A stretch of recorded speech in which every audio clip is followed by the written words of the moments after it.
Boop, boop, boop, boop, boop. We're streaming. I hate how when I get a Skype call, it comes up on my laptop, on my desktop, and on my tablet. Oh my! Nice. Yeah, it's annoying. Is that going to be the problem with having everything connected? Yeah. It's like Ryan's wolf idea from The Office. What's that? You Oh, probably never got that far because I know you stopped watching. no, I know. That was his social network, right? Yep, that it sends a tweet, Facebook message, text, Yeah. email, and Oh, that something would else suck. all at once. God. Woof.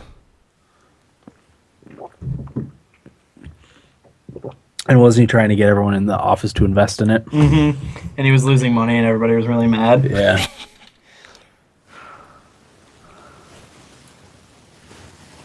That's right. All right. Uh-oh, getting some windiness from on your end. Oh, it's gone now. Uh-oh. Probably just a internet hiccup. Let's see if my thing's shipped. Oh, it's back. Oh, it's gone. Please tell me you shipped. Okay, I'm ready if you guys are ready. Okay. I'm just waiting on Will to check on his order status. See, the problem with what happened with Visions today is, first of all, it's stupid. Yeah. Second of all, because the bank put it through, like forced it through, I'm paranoid that Newegg won't get that the payment went through, and I'll never end up getting it, and I'll have to go through a big thing. I don't know. A big Because rigmarole. Knowing my luck, like with Assassin's Creed and stuff like that, Yeah. like that'll happen. No, I mean, did you check your Newegg order status? My Newegg thing said payment charged. Okay, then you're fine. I'm So that means they got their money. Yeah. I'm just like I'm antsy. I want They it. have a warehouse in New Jersey, which is why sometimes you get stuff overnight. If it ships tonight, you could get it by tomorrow. I've had that happen. I'd cry. And then I could do it tomorrow or sometime again. Yeah, just let me know. I can drive up the stuff if you want. Yeah, it'll be easy. I'll drive up Nick's case too. And if it doesn't fit, it doesn't. Whatever. Yeah, I'll measure it. Because I think you have a micro ATX motherboard. Sure. I think they're 9 inches by 9 inches. I don't know. Mom fried my other one. Yeah. Will, she was vacuuming. Well, she Maybe you should unplugged. have vacuumed your room. Yeah, you're right. Mom wasn't pleased with me because I was supposed to vacuum my room on Easter night and I was throwing up. So I never ended up like finishing. How dare you? Whoops. All right. That's not the first time that's happened. Last time she was even madder at me. She asked you to do one thing. And I played 80 matches of Smash Online that day. You had one job to do. And I blew it off. All right, shall we? Yep. All right, here we go. 5, 4, 3, 2, 1. Welcome, everyone, to episode 194 of the Thumbstick Athletes podcast. I'm your host, Dan. I'm Will. I'm Corey. Today's topic is on Pillars of Eternity, the Obsidian-developed PC RPG. Came out not that long ago. I actually wanted to cover this early on, but I couldn't afford to buy it until recently for reasons which I'll get into later. But very well received, so we decided to do it. Corey played a little bit last week and then a little bit this week, so we decided to have the episode this week on Pillars of Eternity. I played quite a bit. I bought it on Monday and was able to sink in close to 20 hours since then, so played quite a bit. It's very long, I should say that too, but 60 hours or something like that? yeah, so about a third of the way through is not too shabby. $1 per hour. Yeah, I'll get more out of that. More out of it. I think the completionist is well over 100, so Oh, wow. I'll be closer to that. I think. So today's date is April 9th, 2015. Corey, do you have anything you want to tease? I played, Pillars of Eternity I played. Also played more HOTS, which I think we all did. Yeah. And then I played, for my smartphone, Final Fantasy Record Keeper. Oh. I was wondering how this was. Yeah, I wanted to hear about that too. I'll let you know. Oh, and also, I will tease the question of the week now. the loaded question of 60 frames per second or 1080p. We'll discuss that later on. Yeah, I can't wait. That's exciting. All right, William, anything you want to tease? I do not, Dan. I only really played Heroes. Okay. Yeah, I played a little bit of Heroes of the Storm and then lots of Pillars of Eternity. So I played a little Mario Kart, but nothing really to talk about. Just played some online. Well, let's get into the episode. So like I said at the beginning, it was developed by Obsidian and published by Paradox. Paradox jumped on maybe like a year after we had heard about Obsidian. And just they were going to help with the marketing and whatnot. They really had no creative control over Pillars of Eternity. It was all Obsidian. I could be wrong, but didn't they jump on after a certain stretch goal? Like, didn't they say if you hit X amount of money, we'll jump on and help with marketing and stuff like that? Maybe. Or maybe just Obsidian said that they would find a bigger publisher. Okay. Rather than just publishing themselves. I mean, it's digital. I don't know if they did. Did they do hard releases? I don't know. There might be like limited edition hard releases. Maybe for the people who backed it. Yeah. That would be it. But yeah, it was successfully Kickstarted, raising well over $4 million in Kickstarter as well as PayPal donations. I think it was close to $4 million in Kickstarter, and the PayPal donations right to the website were the ones that pushed it over the $4 million mark. And then yeah, it was later announced that Paradox would publish the game, lending him a marketing department while leaving the IP fully under control of Obsidian. So, do you think having the Paradox name attached to it helped with sales at all? Maybe a little bit. Yeah, I would think so. I mean, there's some hardcore Paradox fans out there. Oh, I've become a hardcore Paradox fan. I love all their games. Crusader Kings, Europa Universalis, Victoria. Can't wait to get into the Hearts of Iron series. There you They go. have some really, really good stuff under their name. So, what was it? Mountain Blade Warband. The first one was published by Paradox. Yeah. The second one isn't going to be, but the first one was.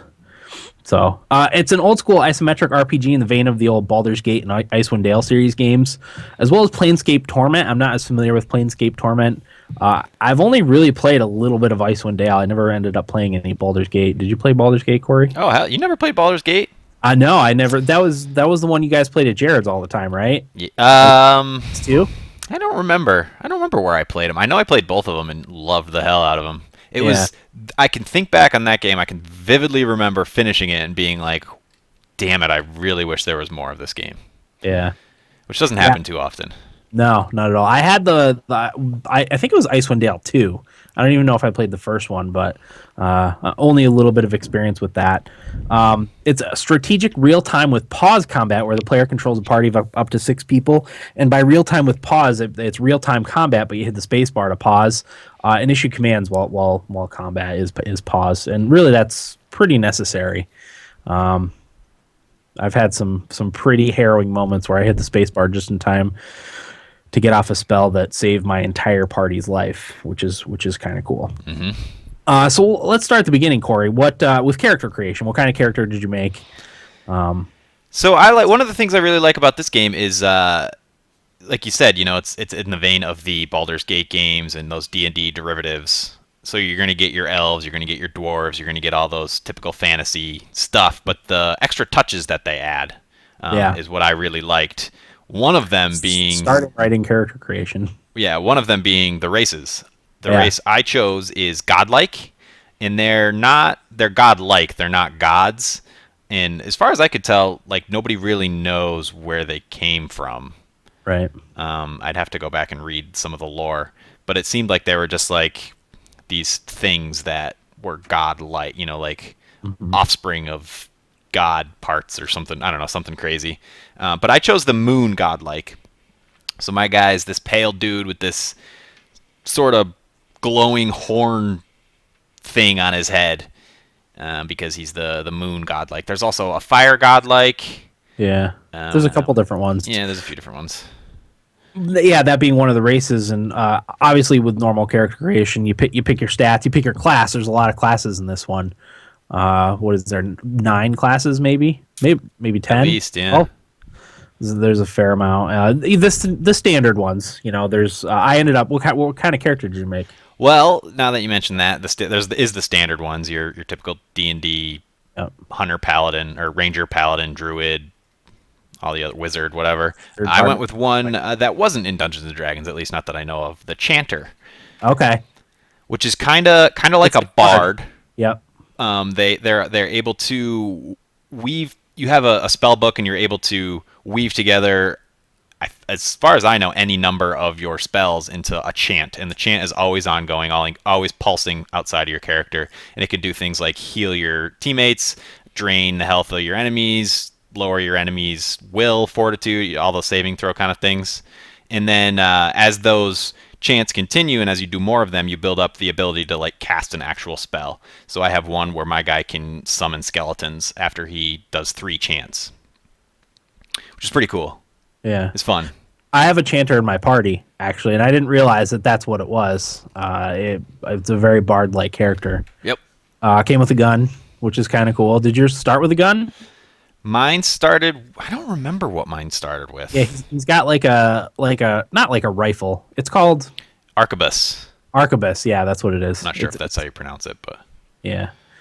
And then a sword as a secondary weapon. But yeah, I just happened to cross him and I recruited him to my party. But yeah, another cool thing about character creation is not only do you pick your race and class, stats and stuff, but you also pick the culture, like kind of where your guy came from, and that'll give you certain bonuses with underneath your racial class. It's kind of like the area where they came from. Also, their background too, which is kind of cool, which will also give you different bonuses.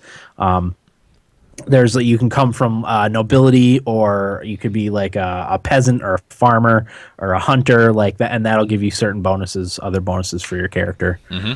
And then I think there's something underneath which class you pick too. I know because I made a couple other characters to join my party, which you can do later on, and one of them was a paladin, which I ended up picking like the order paladin. She is like, there's probably 6 different paladin orders she could be a part of, and I think a lot of the classes have like that underneath them too, which is very cool. And that plays into the game too, the order that you pick, because if you're not, That's- if you're a paladin and you follow a certain order and you don't follow your alignment, you lose access to certain spells. I think. I'm not really sure how it manifests itself, but I did read that it does. Which was awesome. Yeah. Yeah, I ended up. I just went with a female elf wizard, who I named Berwin Morris because that's what I name all my female characters. Of course. Well, I'm trying to think. I don't remember exactly what I picked for my specialties, but yeah, I wanted to because I usually start games with like a melee class, like a fighter class or warrior class. So I wanted to jump right in as a wizard, which made it kind of difficult at the beginning. You really, especially early on, need a character that kind of can take some damage. It was quite a while it wasn't until I could recruit characters I actually make before I even got a tank. I think this next character I got was another wizard that I happened to cross. So it was 2 wizards for a little while in the game before I figured out that I could just hire a character. You didn't find the. No, not until much later. Oh, okay. Much later. That was the third character the third character I found was the fighter. Okay, yeah, I didn't get him until like maybe 2 hours ago in the game. Oh, wow. Well, you have a bad interaction with him right in the beginning of the game, and I didn't want to talk to him anymore. Uh-huh. So I just kind of let him be. Yeah. And yeah, I didn't end up talking to him. But I only had a paladin as the only character I could take damage for like 15 hours. Wow. Of the game, which made it pretty hard in some of the spots. I really had to be creative with my choke points and stuff, where my paladin would just block a doorway, and I'd have all my, because I had 2 wizards and then the chanter, who can't really take a hit either. That was the majority of the game that I played. And yeah, I had to get inventive with my spells and stuff. Which is cool though. Like that's Oh yeah. part of what makes the game so much fun.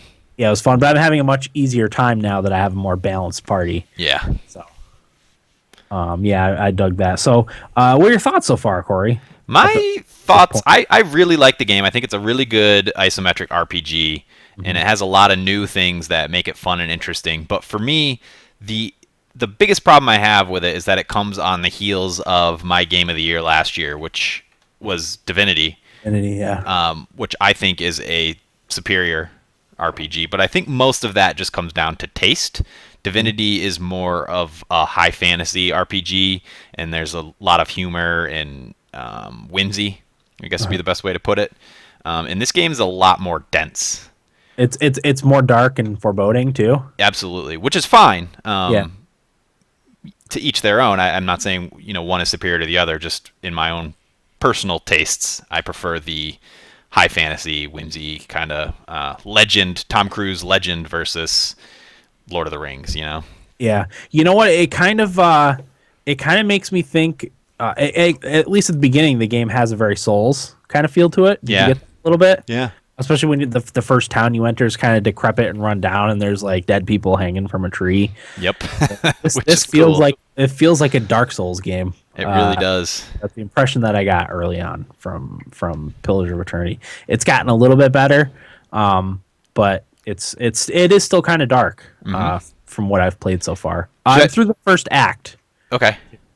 I don't know if you finished the first act yet. I'm in the second act, but honestly, I have no idea at what point it ended. Okay, it's when you first enter the big city. Oh, okay. For yeah, me. I've been in the city for a while. Okay. I didn't do. Just got to the city. You probably did more outside of the city than I did. I didn't do much like exploring. Yeah, I did a ton of side stuff. Okay. Did you get the stronghold yet? Oh yeah. Okay. That's what I was going to go to next. Should I? Well, we're ahead. still on the topic of it being dark. Run through a little bit of what the story's about. Yeah, absolutely. So your character, I guess it's sort of accidental, has this thing in it, like it's called an awakening, and it becomes a watcher. And a watcher is someone who can interact with souls. And that manifests itself in the game in a number of different ways. You can walk up to people and read their souls and find out what their past lives were like. There's also times where you see parts of your past life. It's a little bit confusing, and I think your character is confused how to tell the difference between what is a soul memory of his own and what is someone else's. But then there's other times where you'll be walking in a dungeon or something like that, and a ghost will walk by, and it'll explain to you sort of what happened there as if you were alive at the moment. So it's pretty cool. But that is convenient because the big issue in the game is that there's this curse going around, and people are being born without souls. So as a watcher who can read souls, you become sort of swept up in this bigger cause to find out what the problem is and how to fix it, while you're just trying to help yourself at the same time. Mm-hmm. So it is very dark. I do like that whole sort of, what's the word?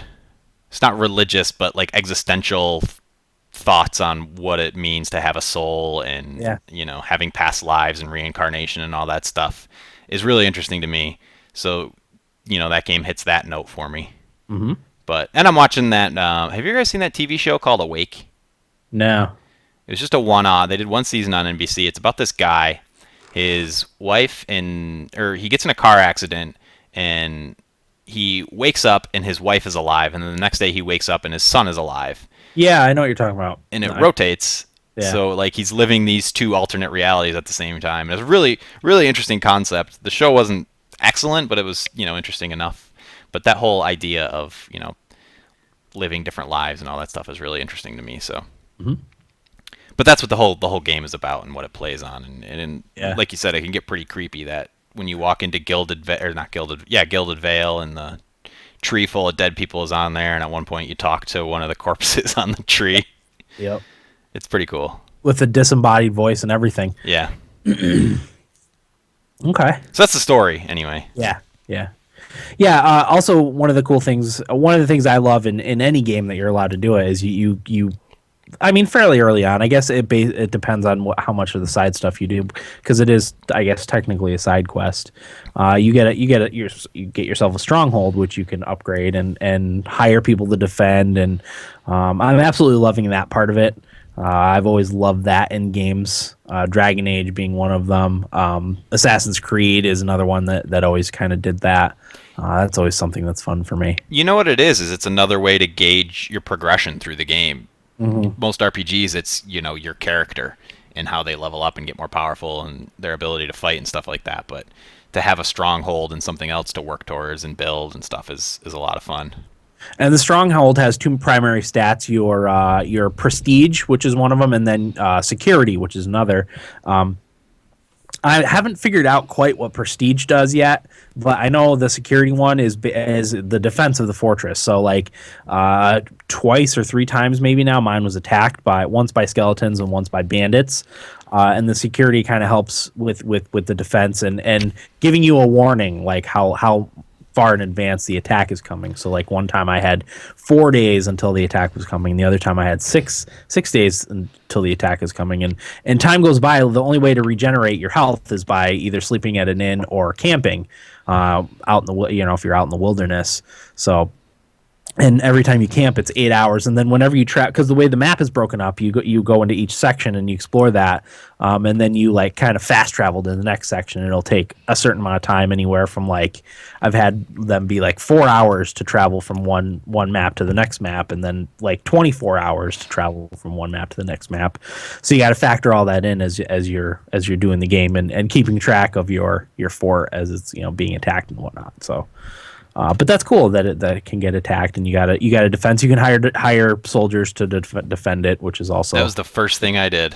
Yeah, hire focused on security because it said you can get raided and they take your money and stuff. So I was just pumping everything into security. Yep.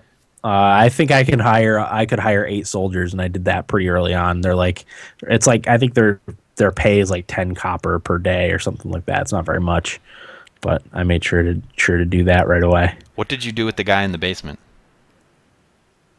Which guy? Of the stronghold before you take it over. I ended up killing him.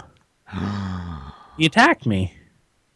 But then remember after that it gave you the option of what you want to do with his soul. Yes, I released him. Released it. Okay. I think I severed the rope. Okay. Maybe that's what happened. I thought about doing that. I binded it to the so he's helping. Oh, I wonder how that changes things. I don't know. I haven't really noticed yet. Yeah. But I haven't been back since I've got it originally, so. Right. Another thing that this game does very well is the shades of gray morality, like the Witcher series. A lot of the stuff I do in the game, I'm like, well, I don't know, because I always try to be a good character. I'm like, I don't know if this is the right thing to do. And one of them specifically kind of early on was the local lord of Gilded Vale and like surrounding areas. You get a quest fairly early on to go investigate him and what's going on with him. Well, later on, you figure out there's another character that you come across. I'm not going to try not to spoil too much of this, but he's essentially trying to lead a rebellion against this local lord because he thinks he's the reason for the curse that you were talking about before. So you go in there but you get some people that are like, yeah, he's the reason that these lands are cursed or whatever. You should kill him. And then you get other people that are like, he's really trying hard to fix things. Mm-hmm. Don't kill him. The other guy that wants to take over is worse. You're like, well, what do I do? So you make your decision, and then I'm excited to see how some of my decisions play out later. Mm-hmm. But it does that very well. Like I was doubting myself on what exactly I should do, and at one point I just wanted to walk away, but it was too late. I was already, embroiled in the events. Yeah, so. And I don't know about that one specifically, Dan. I didn't complete that quest that you're talking about. Mm-hmm. I don't know about that one specifically, but a lot of that interplay between factions plays into the reputation system that the game also has. Yep. And you can build your reputation with certain factions, and that leads to certain opportunities and dialogue options that you wouldn't have had otherwise. Yeah. Which is always fun. Yeah, those all your stats factor into dialogue options and getting in and out of things. I also noticed like you have a reputation thing in your character screen, like your stoicism and leadership, and I think what were the stats? Humble is humble one of them. Humble might be one of them. There's a few of them, and they factor into how people react to you in the world too, which is awesome. So every little thing you do is kind of calculated on your character sheet, and it'll be interesting once again to see how all those play out like later on in the game. I'm very excited for that. It's all very nerdy. Oh, it's so nerdy. Yeah. So nerdy. And I'm absolutely loving it so far. Mm-hmm. I'm addicted to it. I've played it like 18 hours, and when I'm not playing it, all I can do is think about it and think about what I'm going to do next. So I'm very, very pleased with it. I think it's well worth the $45 purchase price. Oh, I thought it was in the 50s.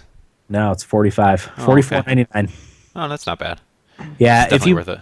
If you pre-purchase too through Green Man Gaming, which I almost did, but I couldn't afford it right away. It was like 36 or something like that. Like, the 25% discount that they do if you pre-purchase games, which is great. If you know you're going to buy a game, that's a place to get it. Mm-hmm. So I have a couple little things I wanted to point out too. Yeah, let's hear it. Another of my likes about the game is the little text adventure asides.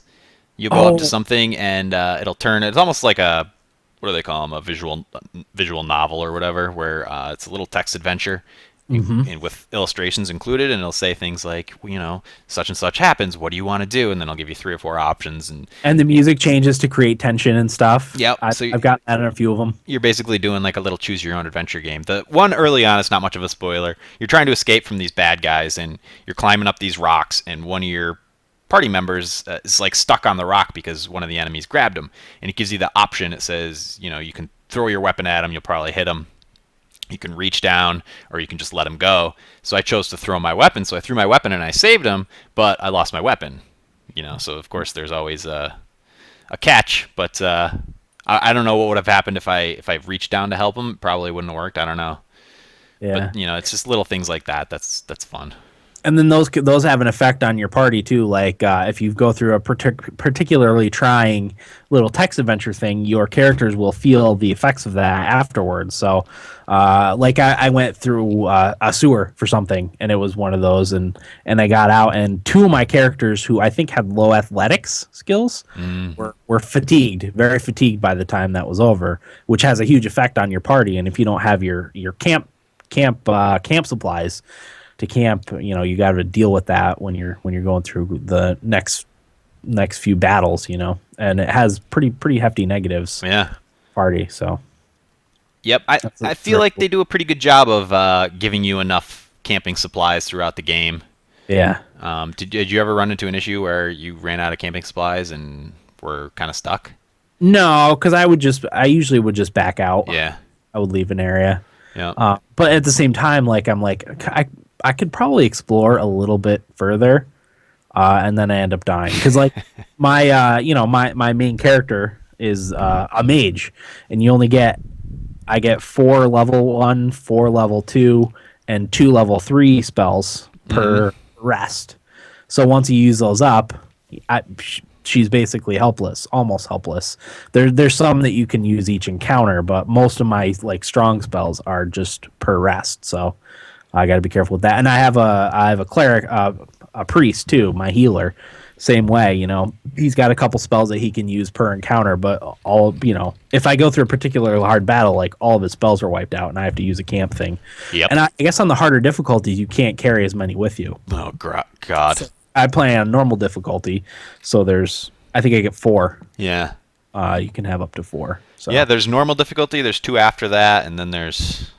I can't imagine a hard game. In my experience thus far. Yeah, no kidding. First act in. But while we're on the topic of spells, this was one of my dislikes, and I want to get your opinion on it because you started off playing a wizard character. Yeah. I was very overwhelmed by not combat itself, but the amount of things and spells you can cast to influence combat and what they all do and stuff. And I, still to this point, and I'm about 17 hours into the game, I don't know what every little thing is. The first wizard I got was the first character I got, actually. Yeah. And just the number of spells that they have and the amount of things they do, it's very overwhelming to sit and figure out what each one does and how it influences combat. Yeah. And even choosing their spells when they level up, it's like, well, I don't really know how any of these will play into the build I'm going for or anything like that. It's very overwhelming. It is absolutely overwhelming, and the way I did it is with my character I went for the damage dealing stuff. Mm-hmm. With my other wizard character, I went for the debuffs, damage over time or debuffs, that sort of stuff. Okay. And then the priest character is different. I think they get access to all the spells. Because I have a priest, and their spells are Oh, even more. that's right. When they level up, they just get all the spells for the Get all level. the spells, yeah. They're even more confusing because a lot of their stuff is that sort of stuff. It's debuffs, and they don't have a lot of offense. So I mainly focus on like the endurance, recuperating spells to keep my two tanks, Yeah. sucking up damage. It's like, do you want a spell that drains endurance over time, but it doesn't give you an amount? Or Yeah, it's like, do you want a spell that does gives a character times 1.15 piercing damage? And it's like, well, yeah, that seems negligible. I don't, yeah, and maybe it doesn't matter on normal difficulty. Maybe that's more for the hardcore people because honestly, I haven't really been messing with it too much. I've basically just been sticking to like damage spells and buffs and debuffs that I can understand, like charming yeah. creatures so they fight for me, increasing armor rating. The priest has a spell that increases your damage reduction or something like that, and then like endurance spells for healing. Yeah. Just been sticking with those. Yeah, I think that the like the more in-depth stuff is for the higher difficulties and for like the min-max people that read all the damage logs and stuff and see, okay, this is working, this is not working, Yeah. yeah, tweak this a little bit.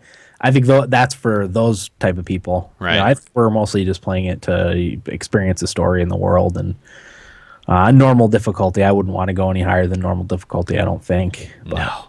Well, I don't know. Maybe. it gets pretty in depth. It really does. It's a definitely a nerdy game. Yep. But while you mentioned the world, I did want to say that one of my likes is the universe that they created. I feel like Obsidian has, kind of wants to be BioWare in that respect. They want to create Yeah. these grand worlds with massive lore and persisting stories that matter through more than one game. And it does, from what I read, it sounds like there's going to be a sequel to this game and that your choices will carry over. Oh, cool. Yeah, they're already working on an expansion Yeah. Yeah, for I saw that. this game, and they said it's a little too early for details, but they are working on a full size expansion. They wanted it to be like the Baldur's Gate expansions. I didn't know how big those were, so I can't comment on that. But I guess pretty big. I don't remember how big they were. The Baldur's Gate was a pretty long game for its time, if I remember correctly. Yeah, But yeah, I'm sort of a sucker for those created worlds, and I yeah, really like to get into the lore and hear the stories and stuff like that. I think yeah, that comes from me trying to make my own worlds back when we'd play Dungeons and Dragons. yeah. That's fantastic stuff. That's why we play those types of games. Yeah. I like to get in the world and get caught up in the events of the world. And Sure. And Mer- I'm doing the same thing with this game that I was doing with Dragon Age. Is when I'd get tired, I'd go lay in bed and I'd pull out my phone and read the Yeah. lore to figure out just what the hell all those names were that I read earlier in the day and where they came from, Yep, and that really sort of enhances your appreciation for the game. I feel like definitely. the writing is excellent. Yeah, A lot of good writing. However, another of my dislikes is just the pacing of the game. I feel like there's either too much combat in a row or too much dialogue in a row or too much reading in a row. And this is another thing that I think Divinity really nailed is just the pacing of the game is they're always moving you on to the next thing, and it's rotating between all those different things, interacting with characters and fighting and all this stuff, and it does it at a really good pace, so you're never kind of stuck reading pages and pages of dialogue. right.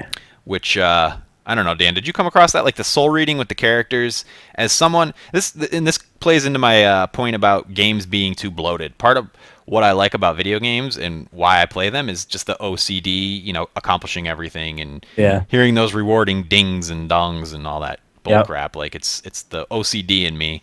And as someone who likes to kind of 100%, not 100% things, but take it all in, it's there's too much to read, and particularly with the soul readings, you walk up to a character and you can reach into their soul, not any NPC but a lot of NPCs, and read the like gold. this You know what backstory. that is? That's the gold. The ones with the gold names. Yeah, They're backers right.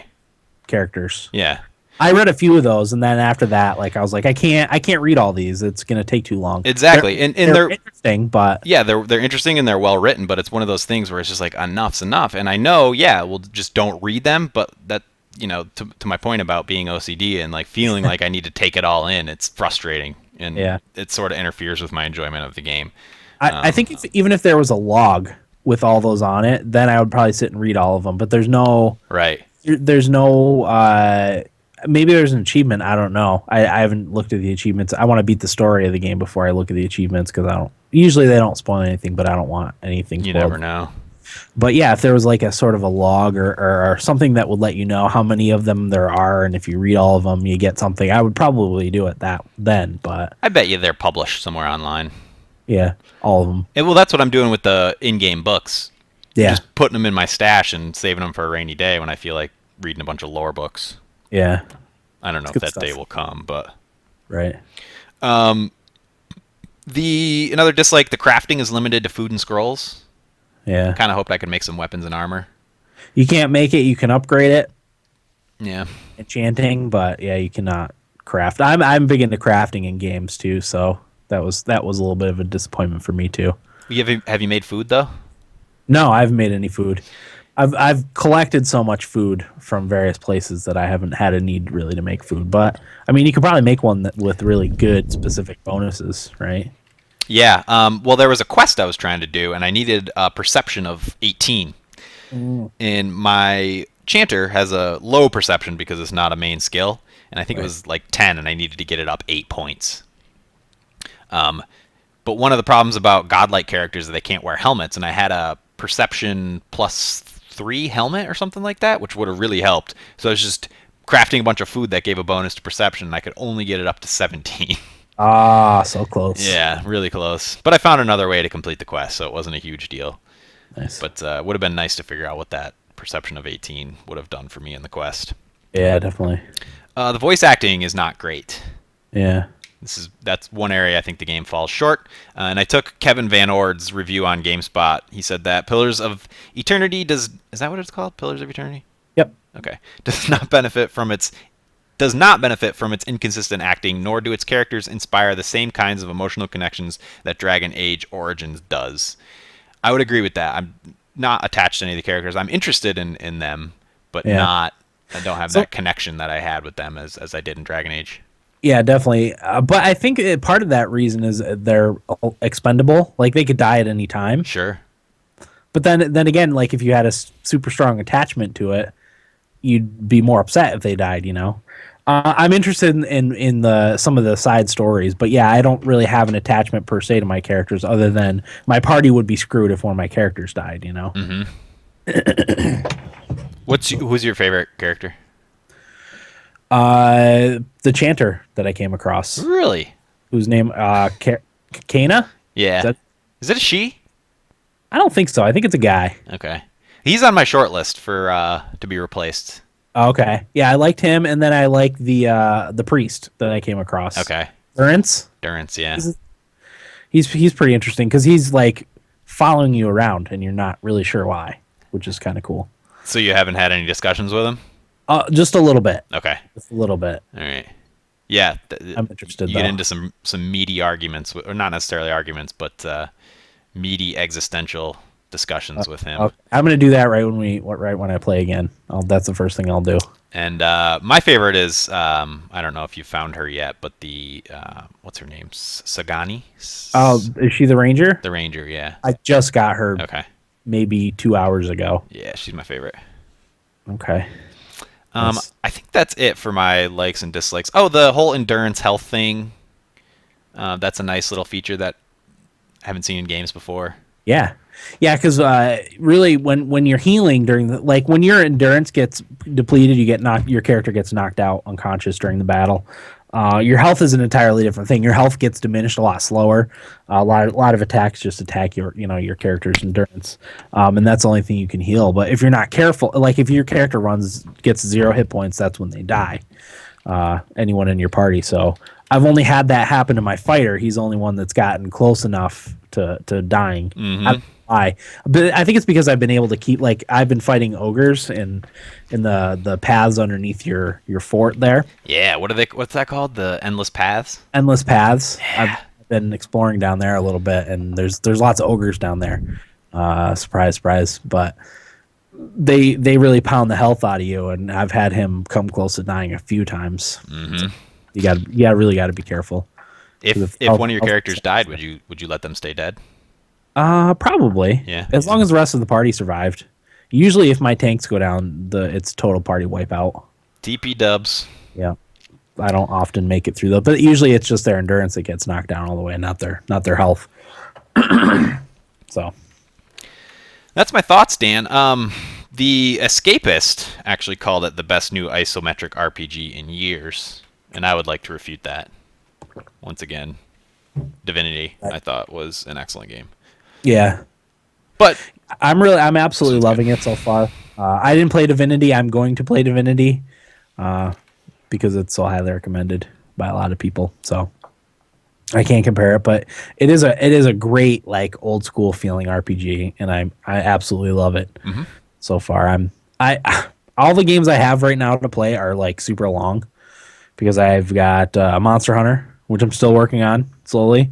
Pillars of Eternity. I need to play The Witcher and The Witcher 2 before The Witcher 3 comes out. The Witcher 1 is really long. And then I have tomorrow Xenoblade Chronicles 3D coming out.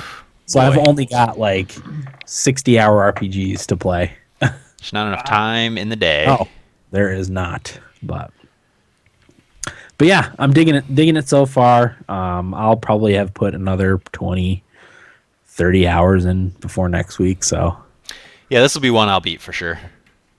At some point. yeah, me too. Okay, any other thoughts? Yeah. Well worth it. The $45 price tag, especially if you can find it on sale. If you're a fan of the old Baldur's Gate, Icewind Dale, and Planescape Torment games, well worth it in my opinion. So, all right, well, we're going to take a quick break and we'll be back with Nibblebits right after this. All right, That felt long. it was 38 minutes. Oh, that's good. When's Nibblebit starting? It'll be 38:40. Thank you. Does Eric still have Monster Hunter? I think so. Will, you should borrow it from him.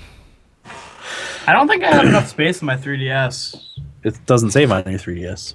Oh, it stays in the cartridge, doesn't it? Yep. It only saves when you download games. Yes. That's right.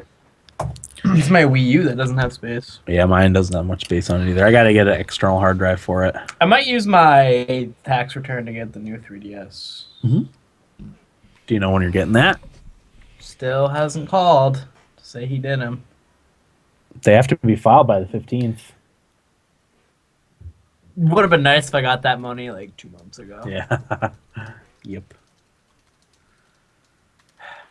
Yeah. But I forgot with all Dad's medical bill stuff. Like, Well, yeah, I understand why they did it, but they knew they had to get it done by a guy since January, but they waited till the end of March to do it. oh, that's right. Okay. Yeah. Well, it's got to be filed by the 15th, so you've got that at the very least. So I'll get it in like end of April, May. Actually, no, it'll be longer because everybody's will be. A lot of people file last minute. Yeah. Yeah, so like it'll be a month. Yeah. It could be. Oh my god. What? Lundqvist might have gotten hurt. Uh-oh. I'm not that worried. Zabinajad fell on him. What's the score of that game? 0-0 into the first. Lundqvist heading back to cage, flexing left knee. Oh, knee injury is not good. It could be just a tweak. I'm not worried about Talbot playing at all That's true. because we were able to get the President's Trophy with him playing like half the year. Yeah. He's good. He's a pretty good backup. That's why he won the Stephen McDonald Extra Effort Award. B for Beffert. Who is that? I don't know. Let's see a dinosaur. Boston's Florida is 0-0 too. I wish both Boston and Pittsburgh could miss the playoffs, but only one of them is going to hopefully miss the playoffs. Yeah, Florida fell off by the end of the year. Yeah. You know how we're speculating, Will, if Pittsburgh, I'm sure you listen to Merrick versus Wyshynski, but if Pittsburgh wins the draft lottery, that pick just goes to Edmonton. Oh, because of the Perron trade? I think, is that where they traded there first? Probably. I don't remember. Great. That episode, by the way, was really good yesterday. What happened? I don't remember. They had the Pittsburgh beat writer or whatever. Oh, I didn't listen to it, actually. A lot of people were really annoyed with him because he was saying, yeah, boy, if they don't make the playoffs, the coach is getting fired. Malkin could get traded. What? They wouldn't do that. That would be stupid. They said the owner and the owner and Lemieux are having a power struggle. And if they don't make the playoffs, you think something rash is going to happen? Well, you can't do anything to Mario Lemieux. Trading Malkin would be just a bad idea. Think about the awful idea. Yeah, I get that, but he's... If you traded Malkin, who is probably top 5 player in the NHL. Yeah. Top 10. Yeah. You could get a bunch of really good players from that. You get Phil Kessel to play with Sidney Crosby. You would get Kessel, a first-round pick, and whoever else Toronto has that's decent. Yeah. I don't know. I agree that it would be dumb, Dan. Yeah. Their problems are not Sidney Crosby and Evgeny Malkin. No, they don't have anybody to play with them. Their other players are well, they traded James Neal. Fourth liners. It's that bottom six, yeah. It's terrible. Shouldn't have traded Neal, but they did. Yeah, I read an article actually about that trade, and they said both teams would be better off if Nashville hadn't traded Hornquist and Spalling, and Pittsburgh hadn't traded Neal. Yeah, exactly. Neal was a 40-goal scorer there. Yeah. Yep. But we shall see. All right. Let's get started. Let me just grab a fresh drink. I'll be 1 second. Fresh burr. I should probably put some shoes on. My feet are getting cold. But I'm too lazy. I'm not going to do it.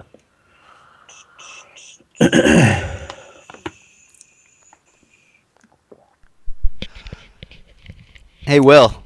What? How about me, you, Johnny, and Austin have a bodybuilding competition this summer? I don't want to get last. We can oil up, wax each other. I like where this is going. Austin and I were going to do that years ago. We thought it'd be really funny to get slippery drunk and have a bodybuilding competition with friends and family. Nice. I don't think I'd let you live that down. I think it would have been fun. It would have been fun. Because there's like the Adele incident and stuff like that I bring up every now and again, but... The what? Adele incident. Well, that's not an incident. It's kind of embarrassing. I'm not embarrassed. I would be. When you have me play someone like you on a loop while you and Chris talk depressing life talks for 2 hours when I'm trying to go to bed. Yeah. I hear you. Feeds the soul, Will. I mean, I get why though. Yeah. I totally sympathize with you guys on that one. Yeah. Adele's got a beautiful voice. No, not just that, but the reason why you wanted to go home and listen to Adele. Oh yeah. All right, here we go. Nice guys finished last. Yep. 5, 4, 3, 2, 1. Welcome back, everybody. Episode 194 of the Thumbstick Athletes podcast. We are in Nibble Bits. Corey, why don't you get started with Nibble Bits? You know, I haven't gone first in a very long time, Dan. Really? Every week I'm like, maybe this is the week. Maybe this is the week. This is actually the week. Do I usually start with me? It's usually you. You usually say, I'll get us started, and then you go. Or Eric. It's either you or Eric. Eric got started. Is that okay? Yeah. I'll have to change it up. Oh, I don't care. I just thought it was funny. Well, I don't want to be too predictable. You know? Well, speaking of predictable or not, the new Call of Duty is probably COD Blops 3. Ugh. Are you serious? Yes. All but confirmed. There's a new teaser trailer for Call of Duty. It's like Back in Black or something like that. It was all over the interwebs earlier today. Yep. And there's a reveal on April 26th, which will probably confirm it. So, all right. More of the same. Sweet. Black Ops 3. Woo! They should call it Black Ops 3 more of the same. Well, at least it's not World at War 2 because now I don't have to buy it. Oh, yeah. Yeah, that's true. What do you mean? You got money now. You'll Unless have money. I have to buy in the fall. Yeah, but I'm tired of the same modern or near future shooters that it's so boring. You're going to get it. No, I didn't get the last one. Oh, it was Eric that got it. Yeah. Okay, because he got it. Didn't he get it for free or almost free with trade-ins? That's what he says. Yeah, it was either that. It was either that or I feel like he didn't pay full price for it though. Yeah, I don't think he did. I think he Was it buy two get Oh, one free yeah, or it was buy two get one 40%? I think it was the off or Target whatever? deal. Okay, The buy two get one that's free. what it was. Yeah, because he got Assassin's Creed and something else, and then he got Call of Duty. Because I got it for free too, but I traded it in towards another game because I knew it would get the most money out of everything that was out at the time. And I guess last year's was decent, but kind of more of the same. Oh yeah, I mean, it was a little different for Call of Duty standards because there was more mobility and stuff like that, but it's the same type of shooter that we've been seeing for the last year and a half. Right. It was Call of Duty, but with Titanfall mobility. Pretty much. Yeah. Okay. Speaking of Call of Duty, Excited. unexcited. Unexcited.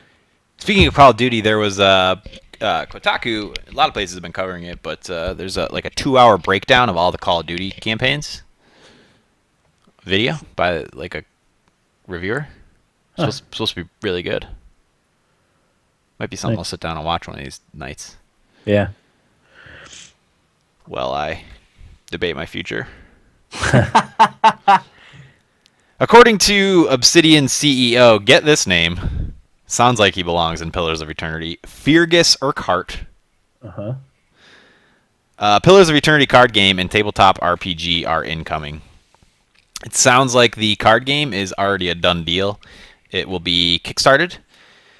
And Fergus said this. He said about the card game. He said, you have heroes and you have a village and all that kind of stuff, and you can take your heroes into a dungeon. You can also take your heroes and armies and attack your friends while they're playing. So it's kind of a very fun card game, and it's actually designed by Chris Taylor, who did the Dungeon Siege games. Oh. So it's an online card game then. It's like Hearthstone. Oh, you know what? I never even thought of that. Uh-oh. That's what it sounds like. I thought it was physical. I just, in my head, it was physical. But you're right. Yeah, it must be. I don't know. I mean, I would assume the tabletop game is going to be physical. Right. The card game sounds digital to me. Yeah, it might be. I didn't read between the lines. I probably should have. But yeah, the tabletop RPG, Fergus didn't say much other than yes, that they want to do it. Nice. That would be fun. Yeah. I'm always excited about that kind of stuff. Level 5 announced Fantasy Life 2, subtitled 2 Moons in the Village of God. And guess what? It's for smartphones. I'm excited. Ugh. Free to play? No. Oh. I don't think so. I didn't see anything that's- about that. Stylistically, it's very similar to the first Fantasy Life. I saw some screenshots and can confirm. It, again, features 12 lives that you can live. There is a new village feature wherein you collect villagers, and there's also a city building mechanic. That's more of the focus in this game rather than traveling from place to place. You're focusing on building up this city. Oh, so I like Animal Crossing. It sounds that way, yeah. I'm Coming, in. you're in? Yeah, I love Fantasy Life. I gave Do you it still my- have it? No, I traded it in because I really needed to get another game and was broke. It's coming to Japan this summer for iPhone and Android. No word on a Western release yet. I don't mind the game, but ew, mobile devices. Anyway, continue. What if you could get your little add-on where you just hold it like a controller? Doesn't matter. No? No. You're crazy. Still don't like it. Dan and Eric, man. Yeah, you guys are stubborn old men. Yes, I am. Lego Dimensions was announced this past week. Big news. Announced yesterday, actually. Or maybe today. I don't even remember. It's another toy-based video game like Skylanders or Disney Infinity. Will apparently feature characters that LEGO has licensed in the past. Mentioned were DC Comics characters, Lord of the Rings characters, Back to the Future, and The Wizard of Oz. To me, this is a little bit more appealing to me because they're actual Legos Yeah.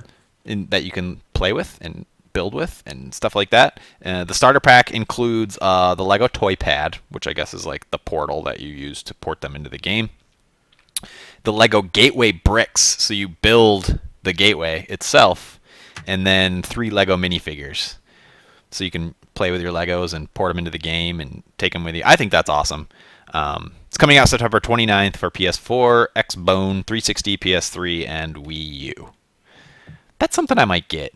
Yeah, I'm into that sort of stuff. It depends on the cost of it, because I'm already into the Skylanders thing, and I've got a ton of Skylanders, so I'll be getting the next Skylanders game. If it's going to be another, I think Skylanders is like $75 when it comes out. So if it's going to be in that price range, I probably have to not. But we'll see. I'm interested at the very least. Can you imagine being a kid though? And oh my god, no! isn't that crazy? Yeah, that would have been amazing. It probably would have changed my life. I'd probably be an engineer or something by now. Yeah. Well, I mean, we should say Legos were probably our favorite toy growing up. Oh God, yes. Spent most of my, even into teenage years, playing with Legos. Except when we stepped on them or swallowed them. Well, it didn't hurt when we were younger. Well, I was the one that swallowed a Lego. Say. I made a microphone out of Legos, and I was talking into it with my mouth a little too close. Took a big inhale. We sucked it right down. And it was a four by whatever. Oh, I thought it was the 2x2. No, it was a 2x2. Yeah, but it was the cube. taller. Yeah, the taller one. Okay. Nice work, Dan. No, but as an adult, stepping on something small like that is painful. It's real painful. Curse-inducing. Yeah. I don't know. What do you think's going to happen with all these things, all these toy-based games? It's going to reach market saturation. People are going to have to pick one or the other. Collectors will always buy all that stuff anyway, If you had to pick one to stick, which one would you pick, though? I mean, I'm already in Skylanders. That's true. So I would just stay with that because we have probably 30 Skylanders. So yeah, I don't know.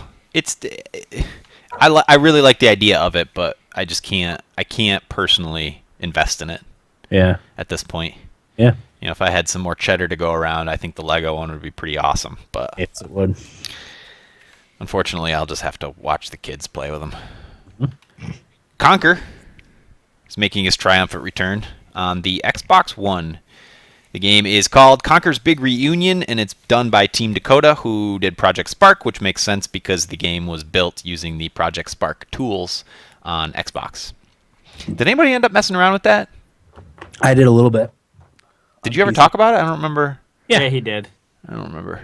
It's going to be great for people who like to take time and build things. I'm too lazy to spend a lot of time, like Minecraft type of people. Yeah. It's more sophisticated than that. So, there's a little steeper of a learning curve, but I think people are going to... I played some of the games that people had made, which are pretty well done. There's all sorts of neat things that people did with it, but I'll play other people's games, but I wouldn't spend time to make anything. Right. I'm too lazy. Yeah. So it's, not enough time in the day. Right. The first episode of Conker's Big Reunion is 1 hour long, and you can buy it for $4.99, available April 23rd. They are also Team Dakota is also releasing a Conker asset pack for Project Spark for $10, so you can make your own Conker adventure if you so choose. Nice. Any interest? Nah. You were a Conker fan back in the day, though, Dan, weren't you? I played the one on the Nintendo 64. I wouldn't have considered myself a fan necessarily, but... Is that all your new bits, Corey? I got one more. New patch for Codename Steam greatly speeds up enemy turns. Steven Totelu on Kotaku posted a video showing a 40-second turn sped up to 17 seconds. Yeah. Or a 46-second turn down to 17 seconds. Yep. It's pretty crazy. As a project or Codename Steam player, is that... I was never bothered very much by the length. I tried to pay attention to enemy movements, but if they make it faster, that's great. That was a lot of people's main complaint about it was the how long it took the turn. So if that's improved, then great. Yep. So okay, that it, Corey. That's it for me. Will, what do you got? I got one, but it's a big one. Ooh. The next Deus Ex game got announced by Square. I think it was yesterday, right? Yes, I think it got leaked a little before they actually announced it. See, the game's called Mankind Divided. I remember hearing that title months, maybe even a year ago. I heard that a lot, but the leak came out the day before, and then the next day, Square announced it. There's a pretty awesome trailer for it too. I haven't seen the trailer yet, but I'm gonna watch it It's like 3 minutes long. Make sure you got headphones on with the 1080p on the YouTube video. It's pretty cool. I'm a huge Deus Ex fan. I gave it my game of the year the first year we did the podcast, I think. yeah, And I've played through it. Human Revolution. Human Revolution, yeah, and I've played through it a few times since then, and it is just a great game. Corey just played through Human Revolution, and Dan, I know you played through it. It's fantastic. Yeah. I loved it. It seems like the main character is Adam Jensen again. It's pretty much a continuation, it seems like, of Human Revolution. Cool. Of basically humans that are Turning into cyborgs, kind of. basically, yeah, and stuff like that. And that game's gonna be awesome, and I hope it's good. Yeah, It's one of the few games that I'm just praying is awesome. yeah. Don't screw it up. Exactly, because that studio did Thief. Eidos. Which Eidos one? Because Montreal. Okay. I think they did Thief, and it's, you know the Thief reviews. Yeah. But I still have to play that. I bought it not that long ago for like $6. it's funny that came out maybe it was a little over a year ago, and it's already, you can get it for $5 already. Yeah. But yeah, I'm really excited for the new Deus Ex. Okay. Yeah, me too. My nibble bits. First, a bug has been discovered in Bloodborne that makes boss battles much easier. Apparently, it's a memory leak in the game that handicaps bosses after the game has been running for 12 plus hours. Players have reported that bosses lose abilities, transformations, and mobility after leaving the game running. One particular example I can think of, someone said a boss that has like a lot of scythe attacks, like they kind of just walked around lazily and swung their scythe every now and again, as opposed to being a crazy Souls-esque boss battle. It was just kind of Easy. yeah, very very handicapped. And I read some speculation that people didn't think it was a bug, that was a way to make the game easier for players who suck, I guess, at Bloodborne. So be interesting to see if they come out and say that, but a lot of people say it's a memory leak that's causing it. I don't know how that would affect the boss battles, but that's the word on the street. It's all over my head, so I have no idea. Yeah. Don Matrick has stepped down as Zynga's CEO and is being replaced with founder Mark Pincus. No reason has been given at this point. Don Matrick is, of course, the one who was famous for the poor pre-launch PR of the Xbox One, who was let go in favor of Phil Spencer, who I think we all agreed is a much better Oh yeah. head of Xbox than Don Matrick was. So, who knows what's going on over there in Zynga? I guess things aren't too good over there. Nope. So, Maybe Don Matrick just isn't the right guy. yeah, maybe he sucks. Yeah, he seems to not be the right guy anywhere. I mean, I don't like to speculate, but Who knows? that whole Xbox stuff really flavored my opinion. Yeah. It's the only reason why I got a PS4 first. I think that's why a lot of people did. Yep. I can't remember. Did Phil Spencer take over before it came out? It was shortly before it came out, wasn't it? I don't remember. I really don't. I'll look it up later. And my last nibble bit, ArenaNet is holding a 24-hour public beta test for its upcoming new PvP mode, Stronghold. It's due out with the release of the expansion, Heart of Thorns. The beta test will begin on April 14th at 12 p.m. Pacific, but they'll also be holding a boot camp stream for Stronghold explaining some of the basics of how the mode works on April 10th. So that's cool. I don't know if I'll get to it or not, but Are you still playing at all? I haven't. I have it installed. I jump on every now and again and play for a few minutes. It's like I can't just jump in and play for an hour. I never know how long my game time is going to be, and MMORPGs don't lend themselves well to not knowing how long you're going to have to play. So. But I do have to, once I find out like when the expansion is going to come out, I'll have a better idea of what I need to do to prepare myself for it. So I'm gonna start playing once I figure out when. I would guess it's going to come out like when Guild Wars 2 came out, like end of August, September type time frame. It's a good time for it. End of August. Yeah. End of summer, people are going back to college to play their video games again. The dudes that just have endless amounts of time. Yep. So that's cool. How was your week, Corey? good. It was Easter weekend. Yep. Ate a lot of food on Easter. I can't remember the last time I ate as much as I did on Easter. We had our traditional kielbasa, from being the Slovaks that we are, from Scranton, Pennsylvania. They make some good kielbasa down there with some good red horseradish. Yeah. I hit the spot. Oh, I ate too much of it. Same here. And then we had Easter dinner, which was prime rib and some other stuff, and ate way too much of that. One of those times where you eat and you eat so much, the only thing you can do is lay down Yeah. till the food pains go away. Yep. Oh boy, did I have that. Yeah. Will was a mess from what I understand. Yeah, I was crippled for a few days. I'll get into that though. I had some kind of awful indigestion that night too. I don't know what it was. I went to bed early because I was exhausted, probably from eating so much. I went to bed at like 9:30, which I never do. Wow. And I fell asleep, and I woke up to my girlfriend coming in, and she's like, "It stinks in here." And I just rolled over and went back to sleep. Nice. That's Fantastic. So that was Easter. It was really nice to see the kids and spend some time with the family and stuff. So there's that. Dan, I don't know if you were going to touch on it, but your fantasy hockey. Yeah. That was the one thing I had going on this week. All right, I'll let you touch on that. I'm rewatching Game of Thrones Season 4 to prep for Season 5, which starts on Sunday. I'm really excited for that. Going to have a little Game of Thrones party. Eat some good food. But that show is so good. Dan, you got to watch it, man. I know. I would absolutely love it. I'm going to once I have access to the HBO thing. I'm gonna watch it all.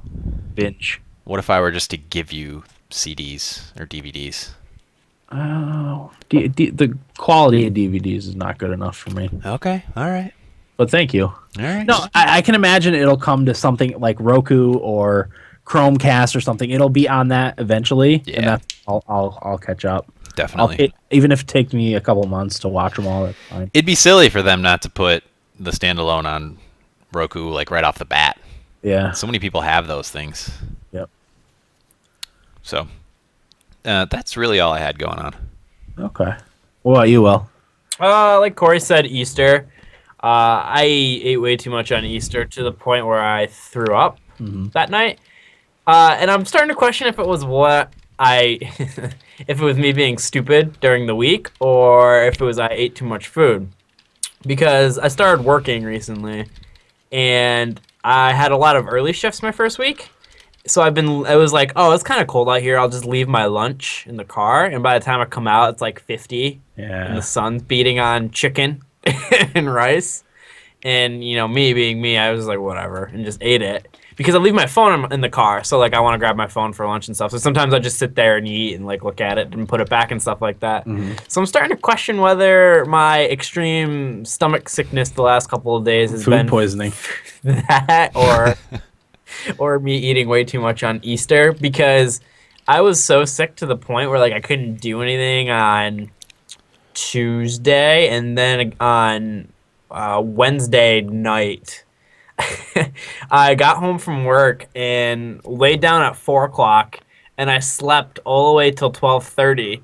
But the problem was I slept so long that when I woke up at 12:30, I had to wake up at 4:30 for work, so I just stayed up the whole time. So like my sleep schedule is all off. Ugh. Yeah. Were you just like a zombie all day? I was so tired at work. The person I was working with, I think, thought I was incapable of doing anything. But as the day went on, like I got more energy and started like more people started to come into work and like people I get along with really well. So like I was talking to them and like joking around and stuff like that. So like my spirit went up a little bit. Yeah. And today like I felt a lot better. This is the first day where I've been able to like eat anything because the past couple of days like I was trying to force myself to stick to my diet and like I was getting extreme stomach cramps and I was like, you can ask Johnny. I was laying on the ground like after dinner, just like complaining. Did you try candied ginger? I didn't. I was gonna do it for dinner the day that I told you that I was, but I slept through everything. So I never got a chance. And today, like, I feel pretty good. But that's good. Yeah, that sucked. I always talk about I hate being sick because I don't want to do anything. Yeah. I don't even want to play video games, and I won't force myself to do anything. Like, you guys asked me to play HOTS. I think it was you, Corey, that wanted me to play, and I couldn't force myself to set the computer. But other than that, I don't think. Oh, I ordered my computer parts, which I'm really excited. I really hope they get here like Saturday. Yeah, it's a new power supply because I'm letting him borrow my old GTX 760 graphics card for a while till he gets one, and he needed a new power supply for that, and then a solid state drive. So Also, don't let me forget to get the USB thumb drive. oh Sorry. yeah, that's right here. Oh, okay. I'll clear it off before because I think it's got Windows 8 on it. Okay. So I'll clear it off, and then you can Yeah. put your music on it. So I'm really, really excited to get that. My computer has been running really slow. Like, on the boot up, it takes forever, Yeah. and like the programs like Steam and Battle.net take so long to open when I start my computer up. Yeah. So I'm really excited to finally How big's your solid state drive? 256. 256. Nice. Yeah. That's what I have for operating system, and then you put all your games on the other one. How much was your solid state drive? 109? Yeah, like Jeez, man. Yeah, they've come down in price. I'll say when I bought mine's 128, and I put everything on it, which is difficult because I need to every time I want to install something big, I have to delete something else. Yeah, But I want to say it was over $200, probably. wow. like closer to $300, I think. I remember justifying it by like just reading countless reviews and comparing them, and everybody was saying how big of a difference it makes for your operating system. And even if you put games on it, it'll speed up loading times and stuff. So Yeah, it's huge. My computer boots in like 10 seconds. yeah. Wow. And it's crazy. It's just this little. It's like the size.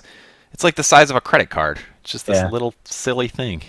You got the mounting bracket too, right? Everything you sent The me. three things. It was three Yeah. things. Okay. Everything- Yeah, because I didn't. When I got mine, I thought it came with a mounting bracket, and it didn't. So I had to run over to the computer parts store that's near here and pick one up for twice what I would have paid if I had been able to order it online. I'm pretty sure mine's just sitting on a metal tray in my computer. Yeah, it doesn't matter. They're not picky. I just like to have mine, locked in there. Because it's not. I mean, I don't know the hardware very well, but it's not like spinning discs. No, It's there's like, no moving parts in it. Yeah. They're more durable. It doesn't heat up as much as like a spinning hard drive does. So, countless benefits. Yeah. I wish I could have my whole computer be a solid state drive, but even the like 1 terabyte ones are like $400 or $500 now, Nice. and that's come down in price from what they were. A lot, Dear God, I can't even imagine. Yeah. So But yeah, I'm super excited for that. Been talking to Dan. I'm like, I just can't wait for it to get here. So yeah, I'm very impatient when I order things online. That's my downfall. Yep. I don't like waiting. yeah. But Same here. That's it for me, Dan. Okay. I got a couple things. First, as Corey mentioned earlier, I won our fantasy hockey league. Nice job. Thank you. 14 teams. It's the first time I've won since the first year we had it. Wow. So it was close to 10 years. Wasn't it the year after the lockout we started the fantasy hockey league? I want to say you're right. Yeah. So it's close to 10 years since I've won it.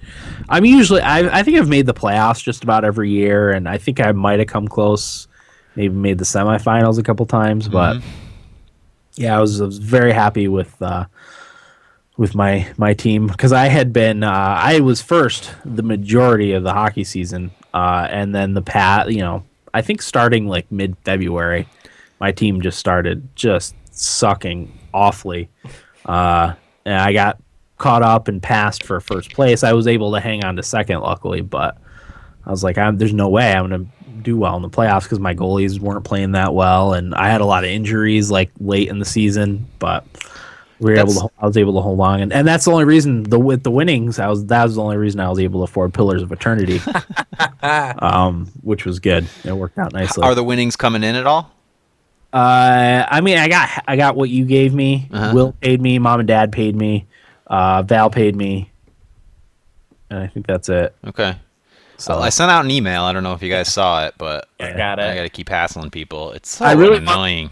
Yeah, well, I like your idea of paying up front. Well, that's what I tried to do this season, and nobody paid me. Only 3 people. I'll definitely do that this year. Yeah, just block their team out. Well, that's what I said. I said next year, because I put it up. I think at the start of the season, I put it up and said I was collecting dues at the start of the season, and I wanted them all by the end of October. only 3 people paid me. And then like halfway through the season, I asked again, and nobody paid me. And then I don't know, the season ended, and I don't recall ever hearing about that. You did. I just never paid you. I mean, I post the commissioner's note, which emails people. Okay. Maybe just didn't get it. Well, that's Allison texted me today, and she's like, "Has anybody paid you for fantasy hockey?" And I was like, "Well, did you see my email?" And she's like, "No." And I'm like, "Well, I sent out an email. How are people not seeing this?" I wonder if it's getting picked up by junk filters. Yeah, that's what she said. And then she's like, "Oh, maybe it went to my old email." Apparently, it went to an email she doesn't use anymore. Because, like you said, we started this thing 10 years ago. Yeah. And that like legacy of the team names and emails and all that stuff that we used way back then is carried on. And people have moved on from all that stuff, so they don't necessarily still see it. Right. But nobody ever says like, "Oh, hey, can we update my email address to this," or something like that, or go in and do it themselves. Yeah. But yeah, it's a little frustrating having to chase everybody down for their $10. I'm mostly excited for the trophy, though. Yeah. Can't wait to have the trophy. I'll set it on the cubes in front of the TV. Congrats on that. Yeah. It's like I said, I still want to do rings. It's a good idea. That is a Something good to idea. keep forever. Because, we've had this league for 10 years. Majority of the people are the same as when we started. Yep. Family and friends, close family and friends. Yeah. As of maybe 3 or 4 years ago, it became the Paul Newman Memorial League. Yeah. Year in and year out. Yep. Yeah, so I was happy about that. The only other thing I did is watch the movie Big Hero 6, Yeah. which is really good, Corey. Yeah. You really enjoyed it. Pretty much most of the stuff I'm going to be watching anymore is going to be kids' movies. I've resigned myself to that, which is fine, because a lot of them are good. Yeah. I didn't catch the beginning of Big Hero 6, but I saw the second, probably the back 2/3 of the movie, so I still have to watch the beginning of it. But it was really good. I was very impressed with it. That's all I did this week. My son got it for Easter. That's why. Did he enjoy it? Yeah, he liked it. Not as much as Frozen? No, not as much as Frozen, but I think it's a little more mature than Frozen. Yeah. Frozen's a little easier to understand, and it's very musical. There's no music in Big Hero 6 to speak of. No, Frozen is a musical. Right. So, and all the songs are easy to learn for kids to learn. I really want a life-size version of the robot. Yeah, that would be awesome. That was a cool robot. Yeah. And then he got Ratatouille too. Have you seen Ratatouille? Years ago. Yeah, Ratatouille's good too. He didn't like that one very much. He stopped watching it about halfway through. It's a little slow. And and I think he'll like that better when he's older too. Mm-hmm. Because it's all dialogue and stuff. There's not the songs in it like are in Frozen. Frozen's really like the perfect kids movie. Yep. I still haven't seen. Well, I've tried to watch it, but I've fallen asleep. Yeah. I've seen it 3 times a day for the past probably 3 months. Well, that was Will with 101 Dalmatians. You remember those days? Oh yeah. Oh my God. Leave me alone. Hey, Great, it is a great movie. but not 140 times a month. It got to the point where I could recite the whole movie along with the characters. That's how I'm with Frozen. I know all the Wow. all the words to all the songs. And I'm glad I like it. Like, it's good, and I haven't really gotten sick of it yet. A lot of times when the kids are watching it, that's when I sneak in some video game time during the day or do podcast work. So it's nice that they can be occupied with something. Because even my daughter, who's only a little over a year, watches it, or she's close to a year and a half, I think. So, and she likes it. So, but that's all I got for my week. Shall we get into what we played? Sure. All right. Will. Or we want to talk about HOTS first? Might as well. That's all you played, right? Yeah, because that's the only thing I did play. Okay. Honestly, I didn't even play a whole lot of it. I played maybe once with you and Eric's the night before Easter, Night was before it? Easter, yeah. And That's when we then played. I played again on Tuesday, I think. Okay. Got thoroughly handed it to me every match, pretty much. Really? Yeah, oh yeah. I don't know what it is. Like, when we go with a 5-man team, we lose. Really? And I don't know what I just don't get it. Yeah. Well, when we played Saturday night, you, me, and Eric, and then it was 2 randoms each time we played. Was it the first game we won? Yeah, I The think first game we was. won, it was a very clean victory. Like, we won all the team battles.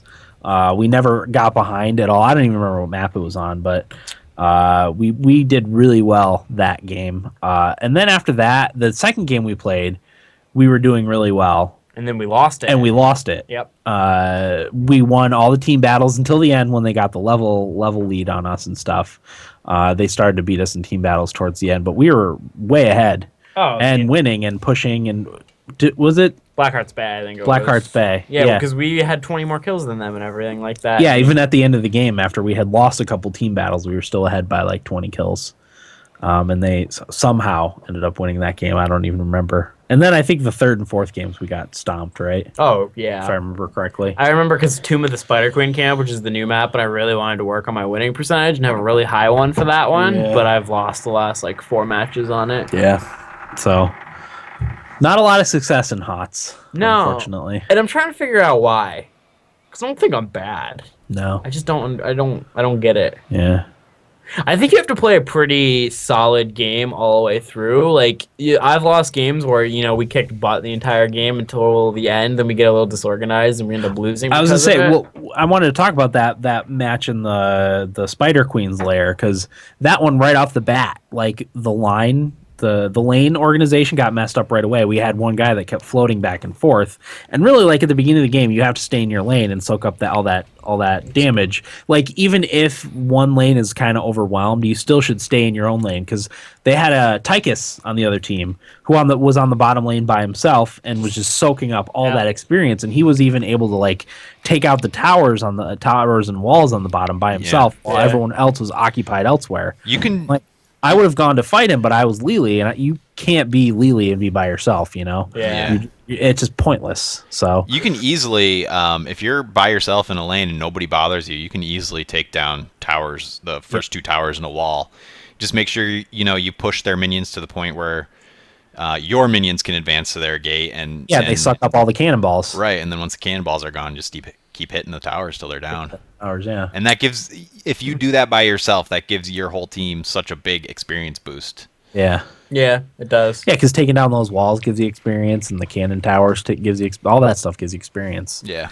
So that happened in the spider thing, and we just could never catch up from that, because Tychus was everywhere. Like he was everywhere where people the other people weren't. And he was the one who kept turning in the gems. Yeah, he would have 25 gems that he would turn in when no one was paying attention to him. Like he was this elusive shadow. He really was. I don't think we killed him that game. No. Maybe towards the end when we were just like, get Tychus. Yeah. We would just leave the team battles to find Tychus. Yeah, hunt him down and kill him. Yeah. I think when we went into the games where like there's 4 people in a lane, I think for that we have to do 3-1-1 instead of everybody going, because at least if it's 4 people you might stand a chance to at least hold it off a little bit. Yeah, because even like if you're outnumbered in a lane, you could still get some minion kills, and help a little bit, and hold the other people off from just having the lane to themselves. They still have to, even if it's 2 versus 1, they still have to pay attention. Because someone else could come down and gank you at any time. So you still have to kind of not be too aggressive. Yep. So I want to start doing Hero League soon with you guys. I told Dan off podcast I'd level up his account if he wanted, because I'll start working on it. I've got to do that. I'm kind of highly frustrated with one thing, that the level cap is 40. Like, why not just let you keep leveling up your account, and like if you want to introduce more rewards like arbitrarily, do it. Yeah. I don't know. Couldn't tell you. I would like that, because I'd like to see where, kind of like how you get Paragon levels Diablo. Yeah. Just why not? Yeah. Let you earn some sort of rewards. Exactly, because now I'm just leveling up heroes, and I almost have all of them to 5, and after that, like I'm not gonna. My gold gainage is gonna be really slow. Yeah. So. Gotcha. I don't know. Heroes has been frustrating this week. Mm-hmm. For me Still too. good. but Oh, frustrating. it's great. I think it just comes down to like the little things, the nuance, like awareness of what's going on, and like focusing in team battles. You Yeah. get in too many team battles where it's hectic, crazy, you don't know what's going on. But if you can hit the healers and take them out, or the assassins early on and take them out, you have a much better chance. Yeah. And I mean, I'm just as guilty of it. I find myself attacking the warriors and doing nothing, and then the whole team's wiped out. My problem is with Lily. I generally play like conservatively. I hang back. I try to just keep everybody healed, but occasionally I see someone trying to sneak away with a little bit of health, and I'll go after him with Yep. Lily. And once she gets snatched by Diablo or Stitches, she's pretty much dead. Forget about it. Yeah, you've got your wind thing that helps a little bit, but once you get pounded on by an assassin, like dead fast. So. I even get a little too aggressive with Lily, who you should never be aggressive with, especially with my build is a healing only really build. So, Yeah, I still have that issue too because I usually play assassin or specialist hero, so I always you get hungry, and like Eric always says, that people get too caught up with that, and you sort of got to train yourself just not to go after it, because is your killing that one person going to make a huge difference? No. Yeah, especially if you end up dying to trying to. Right. Is like it's better to, win the team battle and survive than take your chances trying to get that one kill. yeah. Especially early game. They say to never even bother chasing kills at that point unless you're like 100% sure you can get it. Yeah, if you're a good finisher. Exactly. But I don't know. I have to figure out why we do poorly when we're all together, because none of us are like bad. I wouldn't like if we all went online, like none of us would be egregiously bad. Yeah. So I don't know. Maybe it's just like the team, like how we work together. Right. Yeah. Maybe it's just matchmaking doing its job, really. And it's like a couple other things is, before like the tribute drops in, what is it, Cursed Hollow? Yeah. Before the tribute drops, like make sure your health and mana are up. As soon as that timer comes up and it's coming, like Hearthstone, or go to the fountain and drink up and show up to that likely team battle full health. I mean, that's just a little thing, but it makes a huge difference. Yeah. Another thing, like this happened to me twice today. I was on a team and somebody would ping for the boss. And I'm like, that's not a good idea. Like all their heroes are up right now and we don't know where they are.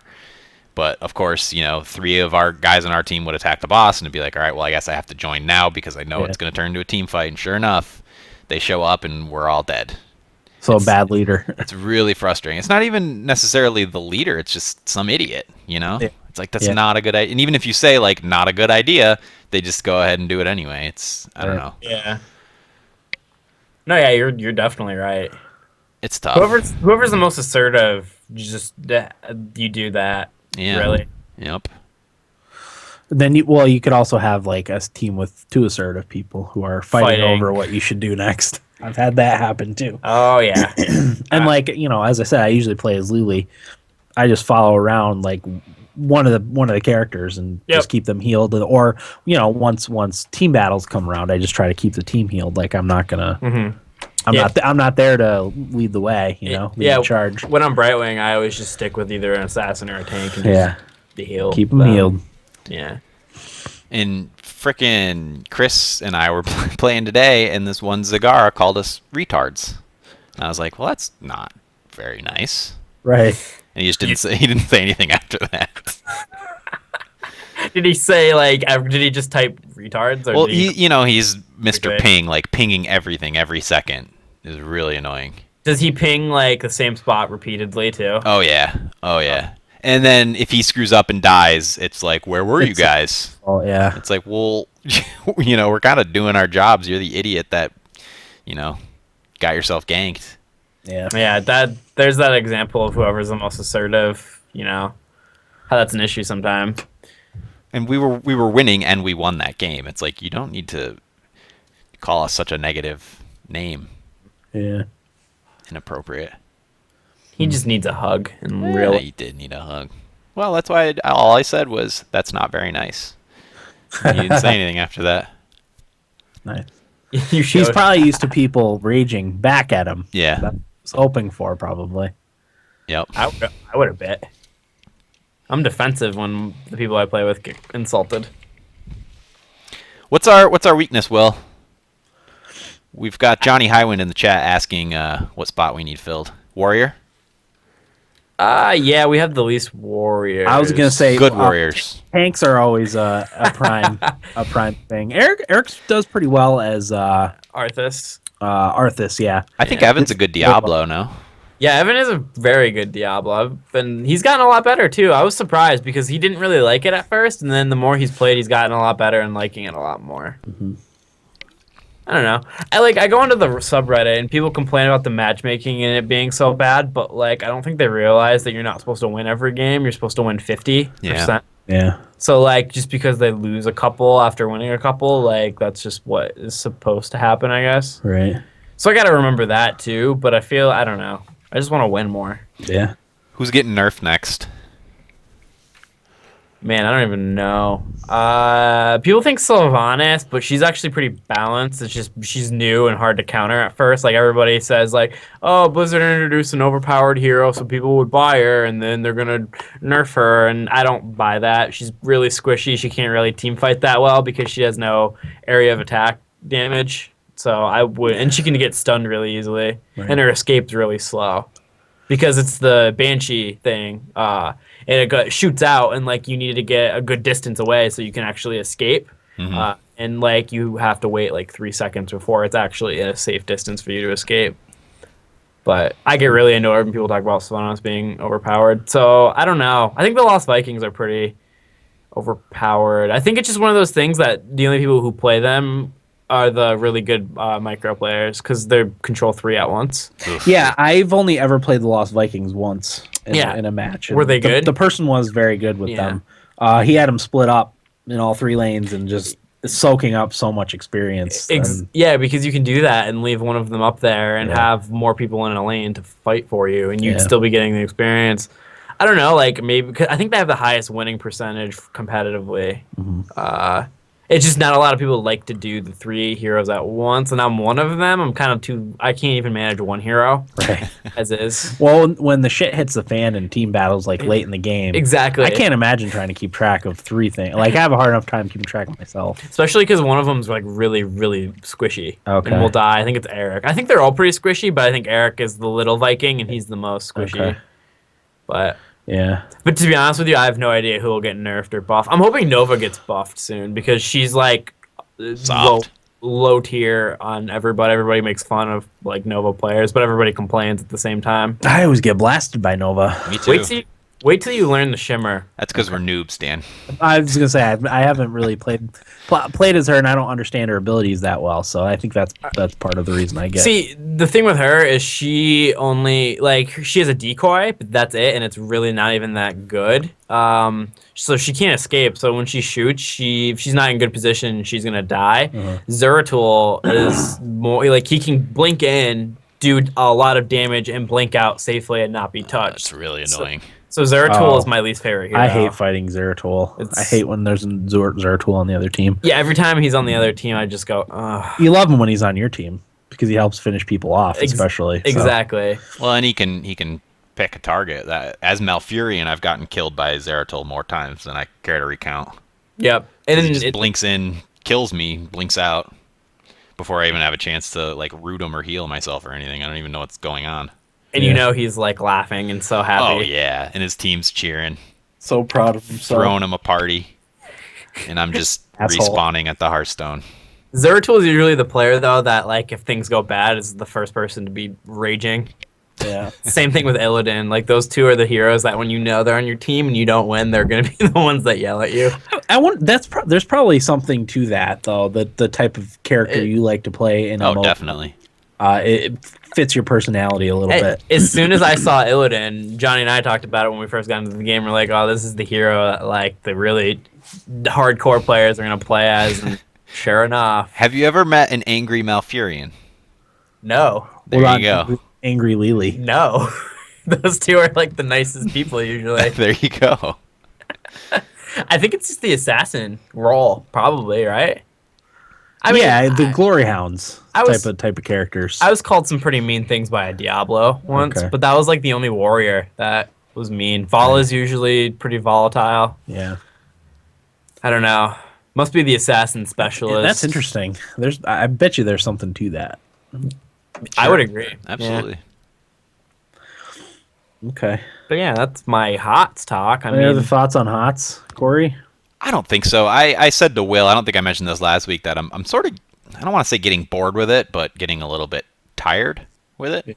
you played a ton. I need to do a different game mode. Like, I think playing the ranked stuff will really help. Yeah, that's why I want to try to get us to start doing that. And like, if you get 40, we can do the team league too. Yeah, and what I want to start doing is like really getting down into it and setting up a team and figuring out like who needs to do what when and that kind of stuff. The micromanaging as opposed to everybody picking a different hero every game and just sort of winging it. Yeah. Yeah, I feel like Hero League will make us better because then we have to actually learn our position more instead of just working on a bunch of different heroes at once. In like set up plays, I've played against teams where I feel like they have set plays that work. Oh yeah. It's frustrating, but all it takes is a little bit of coordination, and your team can do it too. Yeah, if you can stun some heroes like the assassins or healers, and then have somebody like Nova or Jaina come in and burst them down, like Yeah. that's crucial. Yep. I don't know. I guess let's try Hero League at some point. We have to get at least like 4 people, so like the other guy won't be it would only be one guy who gets mad. You said 30 and 10 heroes? 30 and 10, yeah. Okay, because I think I'm level 20. Oh, you're pretty So maybe close. if I put in a good push over the weekend and play You a need lot. you need a stim pack, Dave. I'll get a stim pack, definitely. I didn't buy one because my first one expired sometime last week, and I didn't get a new one because I knew I wouldn't be playing that much over the weekend and then this week. So As I said, Dan, if you need me to work on that stim pack with you, I will. we'll see. I'll try. I'll let you know. Okay. I mean, That's all for HOTS. yeah, I'm trying to think if I even dabbled with anything. No, I don't think so. I thought about playing some games. I've just been really tired this week. I'll be able to play some stuff this weekend. What'd you think about playing, but decided not to? I've been thinking of playing through my Xbox One games. Like I have Lords of the Fallen, Dead Rising 3, Rise. I have another game. Rise is short, too. Yeah, I want to play through those. I want to play through Shadow of Mordor. For whatever reason, I've wanted to play. I wanted to play a match of Dota. I didn't do that just to see how it is. What's the matter with you? It's I don't know. blasphemy. Well, when I was up this morning at 12:30, I watched a little bit of a stream just so I could see. And of course, like I wanted to see if people were fighting in game the whole time, and of course they were. Can you talk to the other team in Dota? Oh yeah. That's just a bad idea. Somebody died and called somebody some pretty awful names. Ugh. I I don't like that. just curse at the monitor. I have all sorts of names that I'd never call anybody in person that I tell to the monitor. Just something about it's weird that we started with Dota, Corey. Yeah. Like, I can't believe I used to play that with how just mean. I know it. And have fun with it. Exactly. We won almost all of our games together online, though. Yeah, we Do you did. remember? Yeah. Aren't I like 3-0 on Dota? Yeah. Yeah, I remember we went online and Matt's like, "No, please don't do it," and we did it and won. Yep. Oh, that's right. Yeah, you and I won, and then I played with him, and we lost. Like a bunch of games. And me and you seem to have really good luck online. I don't know why. Yeah, we do. That's it, though. Okay. I'm gonna get City Skyline, by the way. That'll probably be nice. the first Steam game I buy. Nice. Really excited to play that game. I would like to play that too. Do we have a topic for next week? No. Titan Souls? I think right now, tentatively, it's Xenoblade Chronicles, but I don't know if I'm going to get enough time in it to... Titan Souls. Oh, Titan Souls. That comes out on the 14th. Is that Tuesday? That's Tuesday. Tuesday, yeah. I won't be able to play City Skyline for an episode until Thursday. Okay. Because I need to get paid again because I blew all my money on a computer parts and gas. Okay. All right. What'd you play, Corey? HOTS we already discussed. I played on my iPhone Final Fantasy Record Keeper. It's a game I've been following for a while, since last year really, was out in Japan, and then I think it came out end of March, and somehow I missed the release. I don't know how I managed that, but I found it was. I saw an article about it maybe yesterday on Silicon Air or something like that, and I was like, "Oh, this game's out, great!" Final Fantasy Record Keeper. It's an RPG, but what it does is it incorporates all of the games in the Final Fantasy series, and what you're doing, you play the Record Keeper. I think his name's I forget. Tyron, Tywin, Tyron, Tyrion. No, that's Game of Thrones. Tyro. I don't remember. It doesn't matter. But he's a record keeper in this kingdom that collects all these records and focuses on knowledge and expanding magical capabilities and stuff like that. And what happens is you have a museum of portraits from the old Final Fantasy games, and somehow they start disappearing, and you need to go into each of these portraits and do battle in their universes to bring them back to life. So the first one I did was the Mako reactor in Final Fantasy VII. It's the portrait is like a screenshot of the Mako #1, or I can't remember exactly now which one it was. And you go in, and from that point it sort of turns into like a 16-bit SNES RPG, where you play the turn-based or active time battle system where your heroes are on the right and you're battling enemies. So it's the 16-bit graphics, but they take like the enemies from the Final Fantasy VII and you fight against them. And it's another Final Fantasy game from there. There's spells, there's equipment, there's a whole. This gets me. At what point does this free-to-play stuff become gambling? Because they have this thing called like the Relic Lottery, and every day you get a free draw of a relic. It's a low-quality relic, but then every now and again they'll do themed relics. I can't remember what it was called, but this week you could draw to get a special relic of a certain kind, but it wasn't guaranteed that you'd get it. So what you do is you'd pay your money for your gems or whatever to get a spin on the relic machine, but it wasn't guaranteed that you'd get the relic you were trying to get with your money. Isn't that gambling? That sounds like gambling to me. Like, at what point does somebody say, wait a second, you know? I don't know. Like I never thought that, but that sounds like gambling to me. I mean, I get that you're not winning money, you're winning an item. But that's worse.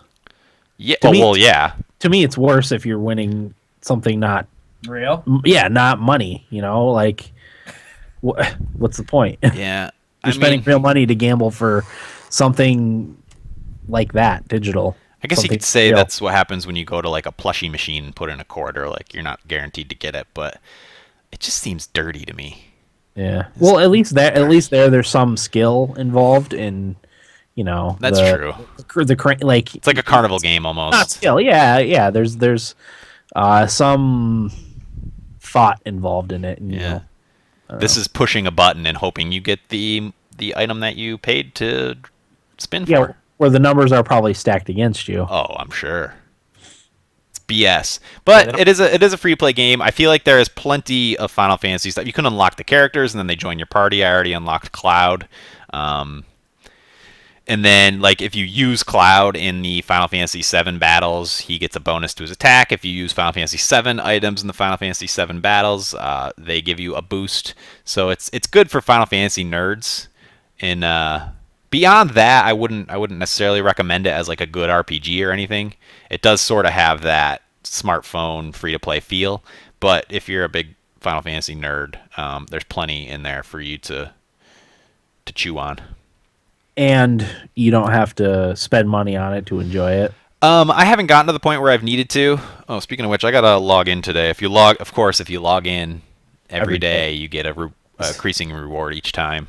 So it has all that free to play stuff. But again, you know, as somebody who really likes Final Fantasy, like it's just fun to hear all the music from the games and revisit certain parts of the games and the characters and the items and all that stuff.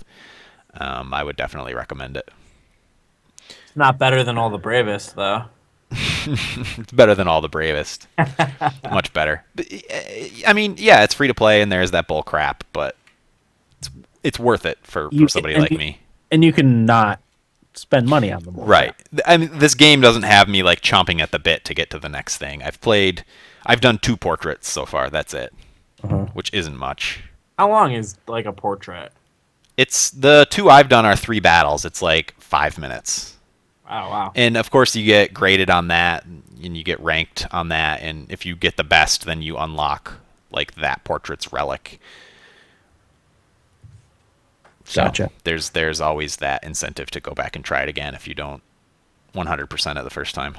All right. What else you got, Corey? I believe that's it. Okay. That's all I've Yeah. played. Yeah, I played a little Mario Kart. I don't have anything to talk about that. Just a few matches online. I still love playing that online. It's a lot of fun. The group I got into was a little more competitive than it was the last time. It was just me and that one girl with the really high score. And then I've been playing Monster Hunter a little bit, slowly here and there, which is still awesome and lots of fun. I actually started playing a little more online and doing online matches. That's a blast. Yeah. I wish it was easier to like sit down and play that online with you, you know? Yeah. I just feel like it's jumping through hoops every time I want to. It's connect. easier just to just to join someone else's game and follow them around and kill stuff. Yep. So, but that's all I played. We'll take a quick break and be back with feedback and roundtable right after this. Got a whiz. When's feedback starting, Dan? 136.22. Sweet. How long, Dan? How long does it take for coffee to go bad? What do you mean? Like I brewed a pot last week and it's been sitting in my fridge. Oh, I don't. That's fine. Yeah. I can drink it. You can drink that for months. When I was a barista, we dumped it every morning. But I mean, I've had coffee that's been in the fridge for like a week. That's fine. Okay. I drink it. If there's not mold growing on it, it's fine. Yeah. It's one of those things. All right. It's probably not going to taste as good as when it first went in the fridge, but I'll give it a sniff. It's not going to hurt you. Sniff test. All right, Oh man. got a whiz before.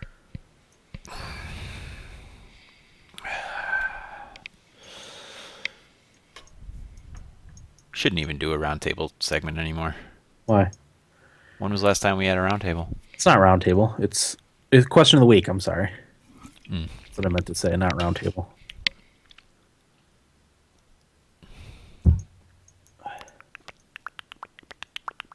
Johnny, how is it living at the homestead? It's awesome. How's the internets? It's been fine. We Yeah. haven't really You haven't tested stressed it. it out We yet. haven't stress test. What happened was when we all played Heroes with Nick, he was the last person on, and it ran bad for him. Hey, I think it'll be alright. But like we haven't like I've been just going to bed, so we haven't really been testing. I didn't know what to do last night. Yeah, I was sleeping from 4 to, as I said, 12:30, and Johnny was just I was taking selfies with Nina. sitting around. I like Nina, even though she smells. Yeah, she does smell, but she's awesome. Because Sophie was the same way. Yeah, she was. Now Sophie's clean. Now she's just an old bitch. Hey, she's my favorite cat. Sophie lays with me every night.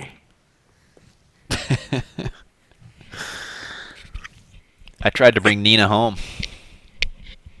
Sophie wasn't having any of it. Oh no, nope. Why doesn't she like Nina? Nina's probably the sweetest cat. Yeah, she is. She's the most fun. She actually, as annoying as she is, she does a lot of things, and it's always funny when she spills a glass unless it's yours. Oh yeah. She's a character. She swatted Mom's phone off the counter. And it wasn't like she just pushed it. She literally just whacked it. Oh yeah. Just because she gets a reaction out of everybody. She gets a rise. This morning, I was trying to turn the sink on to clean my bowls and stuff like that because I was eating eggs. I cook it like in a bowl and everything like that. And she was like jumping into the sink with the water going. I had to keep like tossing her off to the side. She went with stove this morning. Really? Oven was still on. That cat's crazy. But she's the friendliest cat to everybody. For sure. I'm gonna use the bathroom, Dan. Yeah. All right, Ottawa's up 2-0. I know. I saw that. I gave a fist pump. Boston 0-0 with Florida. Who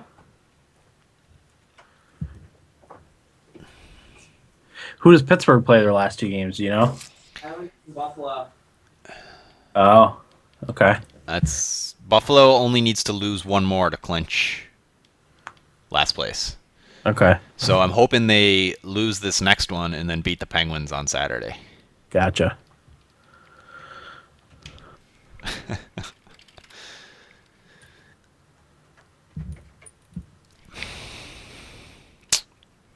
Who do you want to play in the playoffs, Dan? I don't want to play anybody in the playoffs. I don't. There's not a team that I can be like, oh, yeah, I won't want to match up against them.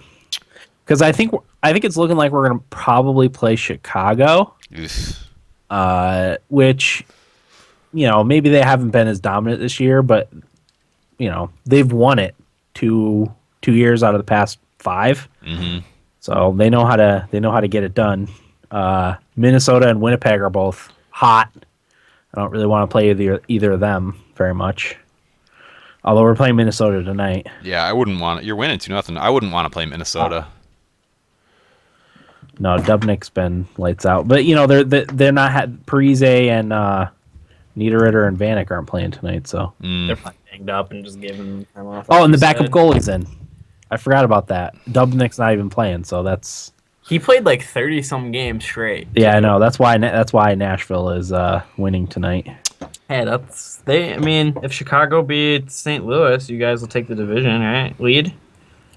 I don't know. Yeah, it's Darcy Kemper. Get this stat. Yeah, you would. Alain Vigneault has coached a team to the President's Trophy 3 of his 5 seasons as head coach. That's Holy pretty crap.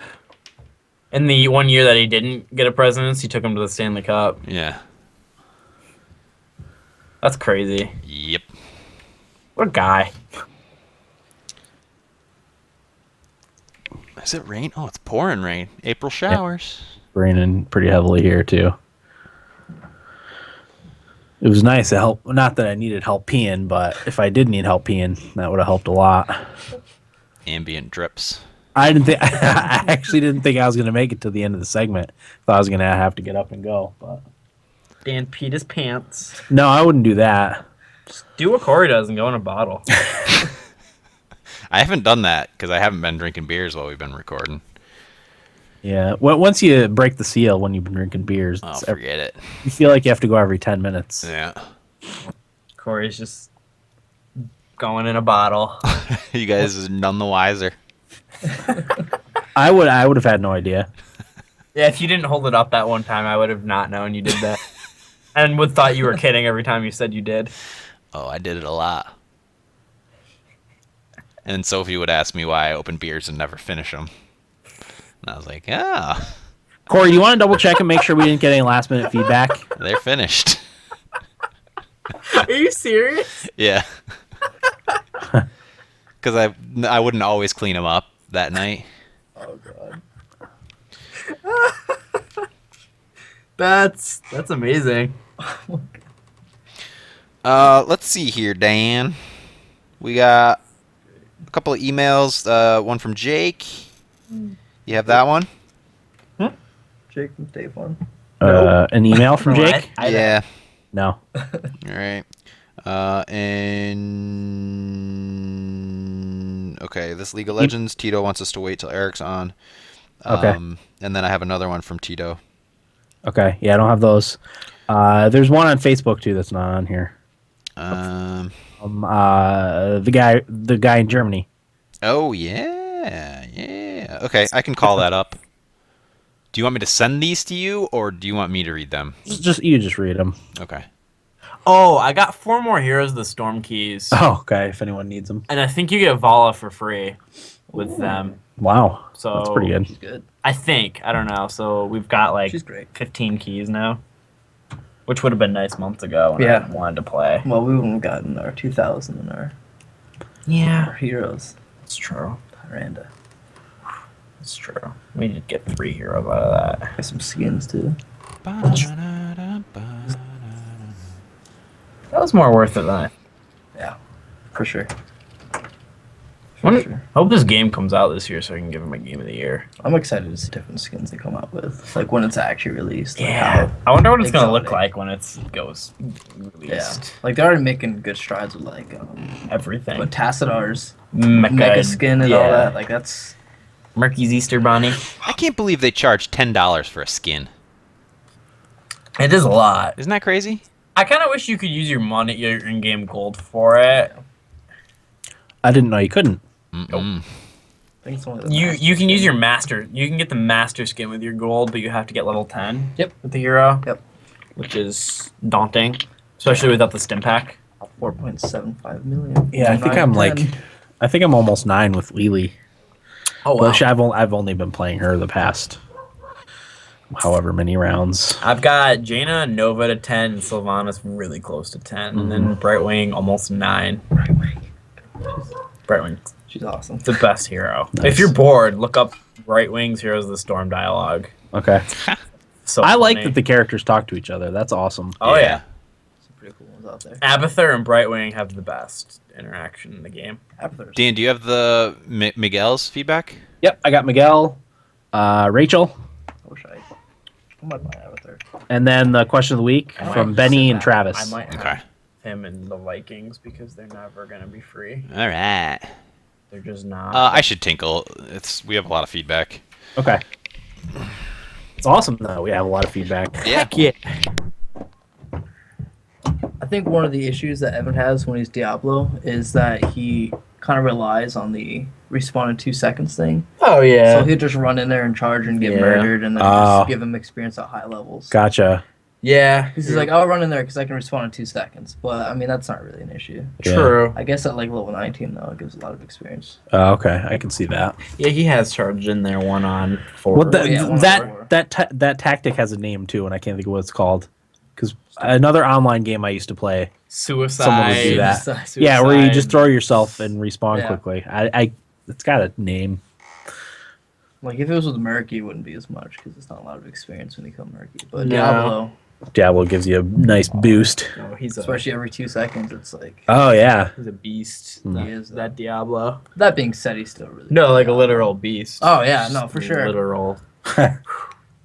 he's the beast. Exactly. That beast. I can't wait for Primeval. the rest of the Diablo characters we put in. I don't know who I'm gonna play as. I'm excited for the map more than the heroes, honestly. I told you who I'm going to be when they put her in. Who? Ariel.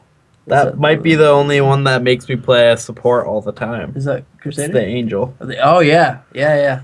There's a angel that's going to be a healer. Okay, And the angels are all really cool because I think Tyrael Range. tyriel looks awesome. I really In the like. game. you should see Imperius. Imperius is like a cooler Tyrael. Yeah. Is that a new character in the game? They're most of them are Diablo 3. Okay. Like if you see him, Oh, gotcha. I thought you meant in Hearthstone, No. or not Hearthstone. Man, HOTS. yeah, no, they're in Diablo. Like if you see him, Mothiel, Ariel, Ethereal. There's another one. They're all so cool. Okay, Yeah. Which one's the one that you killed with Reaper Souls. the demon that was like sort of the Z or something like that? Oh, that was the Fallen Angel. Yeah. That ended up joining Diablo. Bastard. There's a lot of really cool Diablo lore. I'm gonna play through Diablo 2 again. I think it's my time to do my yearly. Yearly Diablo 2 playthrough. Yeah, I have a 2 and 3 playthrough. Nice.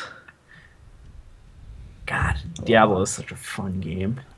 Will, Johnny Highwind in the chat wanted to let you know that Season 3 of Diablo 3 starts tomorrow. I'm ready. Yeah? Yeah, I'll make a character. Want me to join you? Do it. We could do that. Do you work tomorrow? I do, but I get out at 2:30 and then I go to the gym, so I'll be home by like 4:35. Yeah, I think I can play tomorrow night at starting at 4:30. On PC, Yeah, PC, right? Yeah, looks like we got 4 people. maybe. Woo! Yeah, definitely. How many people? Can you do more than 4? No. We don't have to do a crazy difficulty, do we? No, we can do whatever. I mean, I will, but I'm not very good. I haven't played since release. Yeah, same here. I beat it and then I haven't even looked at it. yeah, since. that's right. You guys haven't played. I don't have the expansion either. It's Doesn't gotten a matter. lot better. Expansion's so worth it. Because you remember how crappy the loot was when the game Oh, started? it was terrible. This game, when we played, we had all really high gear, and then we took 5 months off, and that's when they closed down the auction house and put in new patches and stuff like that. We got white drops that were better than our legendary It gear. was pathetic. Yeah, I had to buy most of my gear for my character because I didn't get anything good. Exactly. It ruined the game in the beginning. Yeah. I'm glad they changed it. Yeah. He says it thinks it starts at 9 p.m. tomorrow, so Okay, we have to Okay. wait till nighttime. that's fine. I nighttime is better for me anyway, Yeah, so exactly. that's cool. All right, shall we get started? Yes. All right, here we go. Punch it. 5, 4, 3, 2, 1. Welcome, everybody. Welcome back, everybody. To episode 194 of the Thumbstick Athletes podcast. We are now in our feedback segment. We'll start with Twitter feedback from Mike in Minnesota in response to the Call of Duty Black Ops 3 potential release, I guess. And he says, "And there goes any interest I had." And I said,